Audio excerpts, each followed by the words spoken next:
तो सीन ये हुआ है कि पबजी बैन हो गई है और मैं पबजी खुद नहीं खेलता और ना मुझे पबजी का शौक़ है, आज तक मैंने कोई स्ट्रीम भी नहीं देखी। लेकिन ये मसला जो है ना, ये थोड़ा सीरियस है। ब्रेक डाउन करते हैं सारी चीज़ को और फिर देखते हैं कि पबजी बैन की है तो क्यों की है और क्या इसका फ़ायदा है कि नहीं है। सबसे पहले उन्होंने रीज़न ये दी कि सुसाइड अटैम्प्ट्स बढ़ गई हैं, नंबर वन। और दूसरा ये कि इतनी ज़्यादा एग्रेसिव गेम है और लोग इतनी ज़्यादा इसको सीरियसली लेते हैं और बहुत ज़्यादा कंपेटिटिव हो जाते हैं। तो उन्होंने ये कहा कि यार इससे जो है ना बच्चों में टेंशन बढ़ जाती है और इससे वायलेंस बढ़ जाता है। तो बात तो सही है कि सीरियस गेम है, अटैकिंग भी है, लेकिन मेरा सवाल ये है कि पबजी के साथ साथ इसी जॉनरा की और भी गेम्स है जैसे फोर्टनाइट, उसको क्यों नहीं बैन किया गया? उसमें भी माइक इस्तेमाल होता है, उसमें भी सीरियस अटैकिंग होती है, उसमें भी सारे मसले हैं, तो उसको क्यों नहीं बैन किया गया?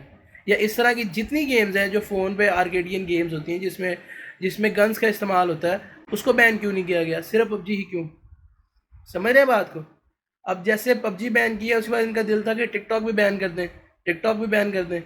तो मुझे जहाँ तक ये लगता है कि ये मिडिल क्लास और लोअर मिडिल क्लास को खुश देख ही नहीं सकते, जो लोग भी हैं। मुझे नहीं पता ये गवर्नमेंट ने ज़्यादा इनिशिएट किया है या मसला या किसी ने भी किया है, लेकिन ये है कि मिडिल क्लास और लोअर मिडिल क्लास के पास जितनी भी खुशी है उसको छीन लो, क्योंकि ये गेम इजीली एक्सेसिबल थी, सब फ़ोन में इस्तेमाल होती थी। फोर्टनाइट ऐसी गेम है जो सिर्फ PS4 में या 4 GB से अबव रैम वाले फ़ोन में यूज़ होती है। तो मुझे ये लगता है कि शायद इस वजह से, क्योंकि गरीब तबका भी खुश ना हो जाए। सेकंड के सोच लेते हैं कि यार ये अच्छा किया इन्होंने पबजी बैन कर दी, लेकिन आप जब एक चीज़ एक एक्शन लेते हो या आप पबजी बैन कर दो, टेम्परेरीली किया है जो भी किया है, तो आप ये देखो ना कि आप उसके लिए ऑल्टरनेट क्या प्रोवाइड करे हो। मिसाल के तौर पे आपने इंपोर्ट बंद कर दी थी, ठीक है, आपने कहा यार इंपोर्ट हम कम करेंगे, इंपोर्ट पे ज़्यादा टैक्स लगाएंगे ताकि ताकि लोग इंपोर्ट कम करें और अपनी प्रोडक्शन ज़्यादा हो। लेकिन उसके लिए अपनी प्रोडक्शन के लिए आपने फैसिलिटीज़ क्या दी?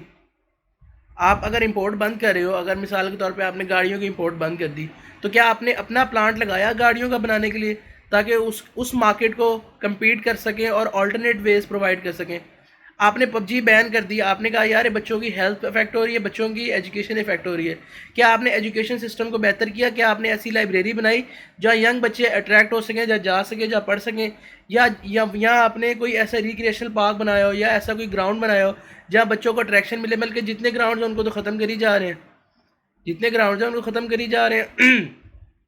तो आप ना रिक्रिएशनल पार्क्स बनाते हैं, ना आप ग्राउंड्स बनाते हैं। अगर एक चीज़ को बैन करते हैं तो इसका मतलब ये है कि आपके पास अथॉरिटी ही नहीं है, आपके पास इतनी पावर ही नहीं है, इतनी थिंकिंग ही नहीं है कि उसको आप रेगुलेट कर सकें। आपने पहले यूट्यूब बैन किया, इतने साल बैन रहा, इतना लोगों का नुकसान हुआ, इतने यंग एंटरप्रेन्योर्स, यंग यूट्यूबर जितने लोग भी थे वो आगे आ सकते थे लेकिन नहीं आ सके क्योंकि यूट्यूब बैन था। बैनिंग जो है ना, इसका कोई हल नहीं है। किसी चीज़ को बैन लगा देना इसका मतलब ये है कि आप हथियार डाल चुके हैं, आपके पास पावर ही नहीं है और इतनी थिंकिंग ही नहीं है कि आप एक चीज़ को रेगुलेट कर सकें।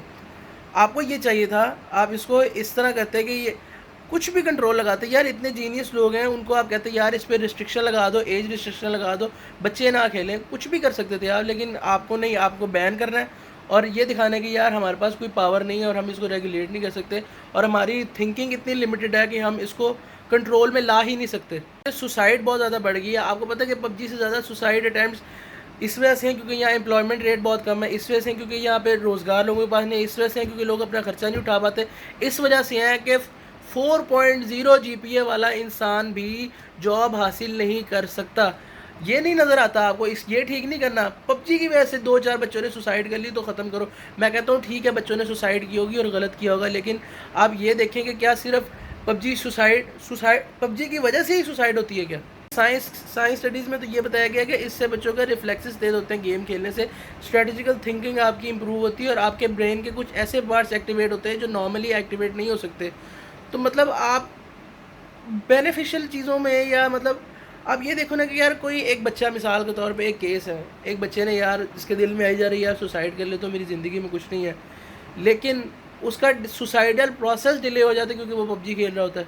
उसकी फ्रस्ट्रेशन, जो उसकी lack of control of life, उस वजह से वो सोचता है यार मैं सुसाइड करूँ। लेकिन ये सोचो ना कि यार वो पबजी की वजह से अपनी फ्रस्ट्रेशन निकाल सकता है। Last but not the least, मैं ये सोच रहा था कि यार इतनी ज़्यादा ऐप्स हैं जो ऑफेंसिव हैं, जिसमें साइबर बुलिंग होती है, जिसमें लोगों को डिप्रेशन होता है, उसमें लोग ये एक्टिव नहीं होते।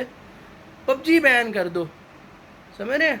टिकटॉक और पबजी के पीछे ऐसे पड़े क्योंकि वो गरीब तबके को जो कोई खुशी अफोर्ड नहीं कर सकता, वो अपने घर में खुश हो लेता है, तो वो इनको ये मसला है कि यार ये क्यों खुश है।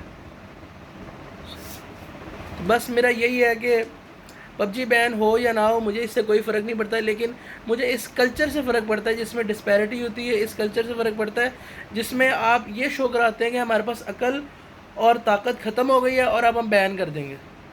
जब मैच हार रहे हो ना तो बैट छोड़ो और विकेट टांग मारो और चले जाओ। ओके जी, अल्लाह हाफ़िज़।